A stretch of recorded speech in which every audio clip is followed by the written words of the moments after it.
Hello everyone, welcome back to our channel. तो हम जो सीरीज़ चला रहे थे 13 डेज 13 चैप्टर सीरीज़, आज हम उसमें जो चैप्टर करने वाले हैं वो है हमारा इवोल्यूशन। तो चलो बिना किसी देरी के हम लोग चैप्टर शुरू करते हैं। जो हमारा फर्स्ट क्वेश्चन आता है वो वेरी शॉर्ट से बनता है कि डिफाइन करो होमोलोगस ऑर्गन क्या होते हैं। तो होमोलोगस ऑर्गन हम उनको बोलते हैं जिनका ओरिजिन सेम होता है बट फंक्शन डिफरेंट करते हैं। जैसे कि full limb of human arm हो गए, डॉग्स लेग और वर्ड्स बिंग। मतलब जो हमारे आगे के हाथ रहते हैं, अब हमारे में और डॉग्स में और वर्ड्स में ओरिजिन उनका सेम है कि ये फोर लिम्ब आगे वाले हाथों से ऊपर वाले ये क्या हुए और ओरिजिनेट हुए। लेकिन फंक्शन हमारा क्या करता है, हमारे हाथ कुछ अलग फंक्शन करते हैं। डॉग्स के लेग्स, मतलब डॉग्स के भी वो हाथ ही है, तो वो दौड़ने का काम करते हैं। वर्ड्स में वो उड़ने का काम करते हैं। तो ये हो गया हमारा होमोलोगस ऑर्गन। अब हम चलते हैं हमारे सेकंड क्वेश्चन पे। जब हम सेकंड क्वेश्चन की बात करते हैं तो वो आ जाता है हमारा डिफाइन एनालॉगस ऑर्गन। अभी तक हमने होमोलोगस पढ़ लिया, अब एनालॉगस के बारे में पढ़ेंगे। अब एनालॉगस होमोलोगस का उल्टा हो जाएगा। इसमें क्या हो जाएगा कि analogous organ are structure in which species that have similar function but have different ancestor और ओरिजिन। मीन्स इसमें ओरिजिन तो जो रहेगा वो डिफरेंट रहेगा लेकिन फंक्शन जो है वो सेम करेंगे। जैसे कि स्वीट पोटैटो और पोटैटो, स्वीट पोटैटो और पोटैटो दोनों स्टोरेज का काम करते हैं। लेकिन हमें पता है स्वीट पोटैटो जो है मॉडिफिकेशन ऑफ रूट है और जो पोटैटो है वो है मॉडिफिकेशन ऑफ स्टम। तो एक हो रहा है हमारा रूट से ओरिजिनेट, एक हो रहा है हमारा स्टम से। तो ये हो गए हमारे एनालॉगस ऑर्गन। अब हम चलेंगे हमारे थर्ड क्वेश्चन पे। जब हम थर्ड क्वेश्चन की बात करते हैं तो वो आ जाएगा what is genetic drift. Genetic drift जो होती है वो क्या होती है? तो genetic drift is alternation in the gene frequency by pure chance, which mean कि जो जीन रहता है उसकी फ्रीक्वेंसी में कोई सडन चेंज आ जाए या फिर चेंजेस अकर हो जाए, उसी को हम लोग जेनेटिक ड्रिफ्ट बोलते हैं।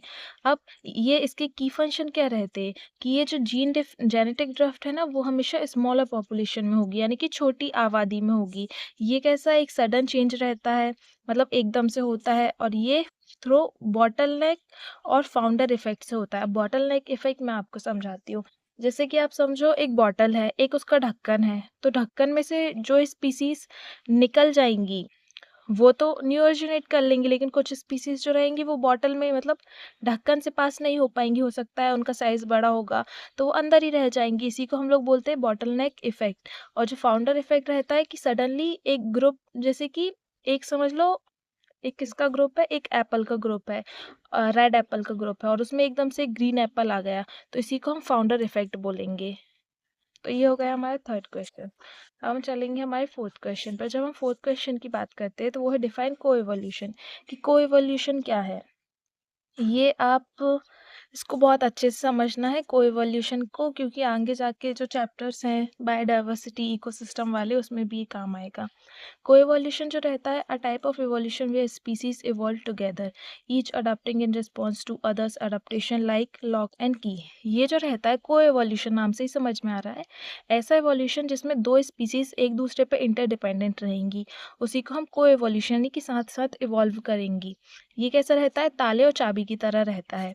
अब इसका एग्जाम्पल में हम बात करेंगे तो इसका एग्जाम्पल हो जाएगा म्यूटेशन। म्यूचुअलिज्म। म्यूचुअलिज्म जो रहता है इसमें ऐसे समझो कि इसका एग्जांपल म्यूचुअलिज्म का हो जाएगा बारनाकुलर्स ऑन बेल, या फिर जो हमारा, हाँ, लिचन इसका बेस्ट एग्जांपल, जिसमें एल्गी और फंगाई का एसोसिएशन होता है। अब एल्गी क्या, एल्गी एक फोटोसिंथेसिस में काम करेगी और फूड बनाने का काम करेगी। लिचन जो रहेगा वो न्यूट्रिशन को एब्जॉर्ब करके एल्गी को प्रोवाइड करेगा। तो ये हो गया हमारा एग्जाम्पल म्यूचुअलिज्म का। अब हम चलेंगे हमारे शॉर्ट क्वेश्चन पर। अब हम शॉर्ट क्वेश्चन के फर्स्ट क्वेश्चन को देखेंगे। इसमें लिखा है कि डिस्क्राइब कर लो मिलर और यूरे का एक्सपेरिमेंट। कि मिलर और यूरे ने क्या एक्सपेरिमेंट किया था। तो द मिलर यूरे एक्सपेरिमेंट जो कब किया था, 1953 में किया था, was a landmark scientific test that demonstrated how the building block of life could have formed naturally on earth. Which mean इस एक्सपेरिमेंट के थ्रू हमें पता चलता है कि जो लाइफ अर्थ पे कैसे ओरिजिनेट हुई होगी, वाटर कैसे फॉर्म हुआ होगा, अर्थ की पहले की कंडीशन क्या होगी। तो ये इस एक्सपेरिमेंट से हमें पता चलता है। तो they create condition of earth as 4 billion year ago. हमें पता है कि अर्थ की जो कंडीशन थी पहले वो कैसी थी, बहुत ज़्यादा रिडक्शनल थी, विच मीन उसमें जो था बहुत ज़्यादा हीट थी, बहुत ज़्यादा गर्म थी पहले की कंडीशन। वाटर बिल्कुल नहीं था पहले के टाइम पे, वाटर वेपर्स के फॉर्म में उड़ जाता था, इतना ज़्यादा गर्मी थी हमारे अर्थ पे।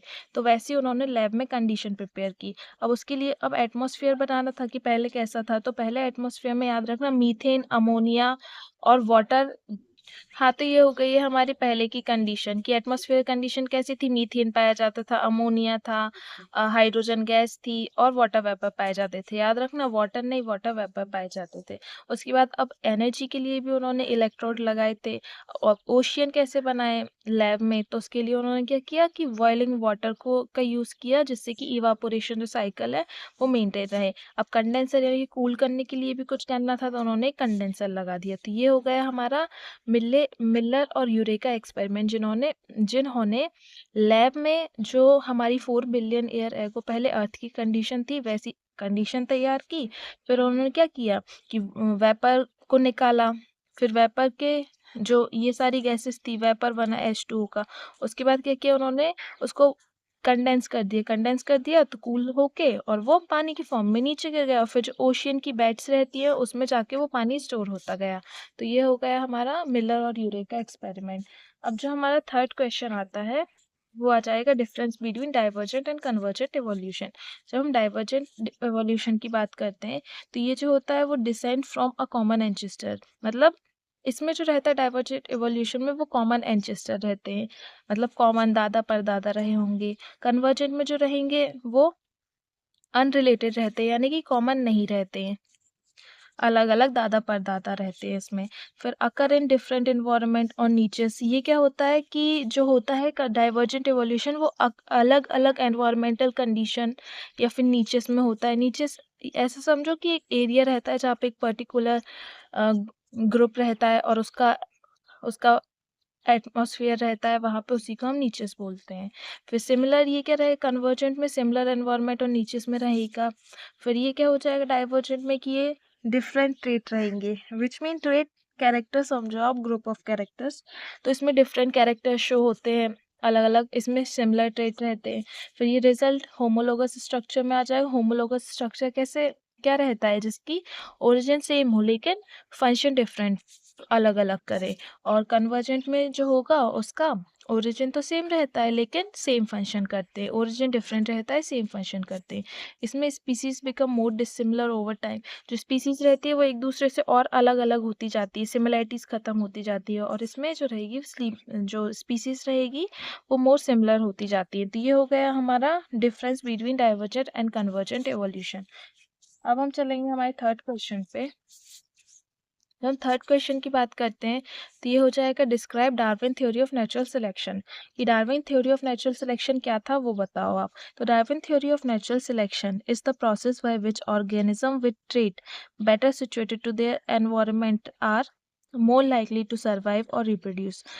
इसमें ये बताया था कि जो ह्यूमंस रहते हैं या फिर जो भी एनिमल्स रहेंगे वो जो स्ट्रांग होंगे, जो फिटेस्ट रहेंगे वही सर्वाइव कर पाएंगे, वही रिप्रोड्यूस कर पाएंगे। Over time this led to the evolution, धीरे धीरे यही एवोल्यूशन का कारण बनता है पॉपुलेशन में। जिसका फेवरेबल ट्रेट रहेगी दे पास डाउन थ्रू जनरेशन, और वो उसी तरीके से एक जनरेशन से दूसरी जनरेशन वो कैरेक्टर ट्रांसफर होते जाएंगे। इसी को Darwin theory of natural selection में बताया गया है। अब इसमें क्या क्या उसके की पॉइंट्स जो थे, वेरिएशन लाता है Darwin theory of natural selection, क्योंकि हमेशा जो स्ट्रॉन्गेस्ट रहेगा वही नेचर में compete कर पाएगा, तो वेरिएशंस आते हैं इससे। ओवर प्रोडक्शन, अब ओवर प्रोडक्शन क्यों करते हैं, अब कुछ स्पीसीज रहती है वो क्या करती है, ज़्यादा से ज़्यादा ऑफ स्प्रिंग अपनी बर्थ देती है, लेकिन क्या अर्थ पे तो लिमिटेड रिसोर्सेस है, तो लिमिटेड रिसोर्स के कारण सभी सरवाइव नहीं कर पाते, कुछ जो फिटेस्ट रहेंगे वही सरवाइव कर पाएंगे। स्ट्रगल फॉर एग्जिस्टेंस भी होता है, यानी कि यहाँ पे कंपटीशन बहुत ज़्यादा होगा क्योंकि हमारे पास नेचुरल रिसोर्सेस लिमिटेड ही हैं। उसके बाद सर्वाइवल ऑफ द फिटेस्ट, जो सर्वाइवल ऑफ द फिटेस्ट यहाँ पे फिटनेस की बात की है वो यहाँ पे रिप्रोडक्टिव फिटनेस की बात की है। मीन्स जो जितने ज़्यादा बच्चे पैदा कर पाएगा वही इस वर्ल्ड में एग्जिस्ट कर पाएगा, ये बताया है हमारे डार्विन्स थ्योरी ने। अब इसका एग्जांपल हो जाएगा डार्विन फिंचेस। डार्विन फिंचेस, अब जब डार्विन गैलापागोस आइलैंड के पास से गुजर रहे थे तो वो उस पे गए। अब गैलापागोस आइलैंड पे उन्होंने क्या देखा कि जो वर्ड्स हैं, वर्ड्स याद रखो, फिंचेस वर्ड्स, वर्ड्स की जो बीक यानी कि जो चोंच रहती हैं वो अलग अलग तरीके से इवॉल्व हुई हैं। जैसे कि आपने देखा होगा हमिंग बर्ड की जो बीक रहती है वो बहुत लंबी रहती है, क्योंकि वो क्या करती है, फ्लावर्स से जो नेक्टर रहता है उसे सक करती है। वैसे ही कुछ जो वर्ड्स थी वो वेजिटेरियन होंगी, मीन्स फ्रूट्स खाती होंगी, तो उनकी बीक थोड़ी अलग थी। कुछ जो थी वो टिक्स वगैरह खाती होंगी पेड़ों में से निकाल निकाल के, तो उनकी चोंच जो थी वो लंबी थी। तो ये सब डार्विन फिंचेस के बारे में बताया गया था कि किस तरीके से स्पीसीज अपने एग्जिस्टेंस के लिए, अपने सर्वाइवल के लिए हर एक कंडीशन में अपने आप को एडॉप्ट कर लेती है। इसी को हमने समझा कि Darwin theory of natural selection. अब जो हमारा शॉर्ट का फोर्थ आंसर आता है वो है एविडेंस ऑफ इवोल्यूशन। बताओ कि क्या क्या एविडेंस मिले हैं जिससे कि हम पता लगा पाते हैं कि इवोल्यूशन हुआ है। तो पहला आ जाएगा पैलेंटोलॉजी। जब हम पैलेंटोलॉजी की बात करते हैं इसमें हम फॉसिल रिकॉर्ड की बात करते हैं। आपने सुना होगा कि म्यूजियम है उसमें क्या हड्डियां रखी रहती है डायनासोर की बड़ी बड़ी, तो वो फोसिल्स रहते हैं, मतलब एविडेंस रहते हैं। Fossils provide a chronological diary of life. ये ऐसे समझो कि पहले ज़माने में, मतलब पहले टाइम पे जो एनिमल्स थे उनका स्ट्रक्चर कैसा रहा होगा, या फिर क्या किससे वो लोग बने होंगे, उनकी टेल वगैरह, इन सब के बारे में हम पैलेंटोलॉजी में पढ़ते हैं। फिर आ जाएगा कंपैरेटिव एनाटॉमी, मतलब कंपेयर करते कैसे। एनाटॉमी क्या रहता है, एनाटॉमी इंटरनल स्ट्रक्चर को बोलते हैं, मॉर्फोलॉजी आउटर स्ट्रक्चर को बोलेंगे। अब होमोलोगस स्ट्रक्चर, होमोलोगस स्ट्रक्चर हमने अब भी पढ़ा था। होमोलोगस स्ट्रक्चर होता था, और होमोलोगस स्ट्रक्चर मतलब इसका ओरिजिन तो सेम रहता था लेकिन फंक्शन डिफरेंट करते थे। वेस्टिजियल स्ट्रक्चर हो गया, features that serve no current purpose. Vestigial structure वो रहते हैं जो अभी ह्यूमन में प्रेजेंट है लेकिन उनका कोई काम नहीं रहता। जैसे कि ह्यूमंस में आ जाएंगे एयर पिन्ना हमारे, उनका कोई काम नहीं है लेकिन पहले के टाइम पे रहता था। बहुत से जो बॉडी हेयर्स है, अब पहले के टाइम पे ठंड से प्रोटेक्ट करने के लिए रहते थे, बट आज के टाइम पे उनका इतना कोई यूज़ नहीं है, तो वो धीरे धीरे कम होते जा रहे हैं बॉडी हेयर्स भी।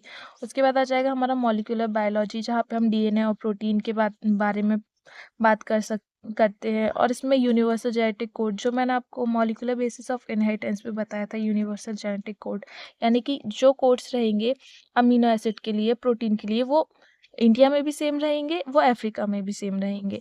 तो यूनिवर्सल जेनेटिक कोड है।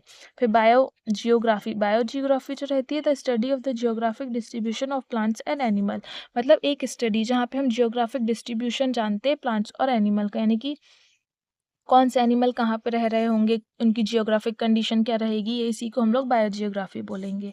उसके बाद आ जाएगा एम्ब्रियोलॉजी। एम्ब्रियोलॉजी जो रहता है वो स्टडी ऑफ एम्ब्रियो रहता है। It shows different species look remarkably similar in initial stages. इसमें ये बताया है कि जब एम्ब्रियो की फॉर्म में हम लोग रहते हैं, मतलब कोई भी स्पीसीज जब एम्ब्रियो के फॉर्म में रहती है तो वो सेम दिखती है, मतलब सिमिलैरिटी शो करती है इनिशियल स्टेजेस में। अब हमारा एम्ब्रियो है वो, और जो एनिमल्स का एम्ब्रियो, जैसे कि डोमेस्टिक एनिमल्स में काऊ आ गई उसका एम्ब्रियो, या फिर मंकी का एम्ब्रियो, तो ये इनिशियल स्टेजेस में सेम ही दिखते हैं। इसी को हम लोग एम्ब्रियोलॉजी। तो ये कुछ थे एविडेंस हमारे एवोल्यूशन के। अब हम चलेंगे हमारे लॉन्ग आंसर।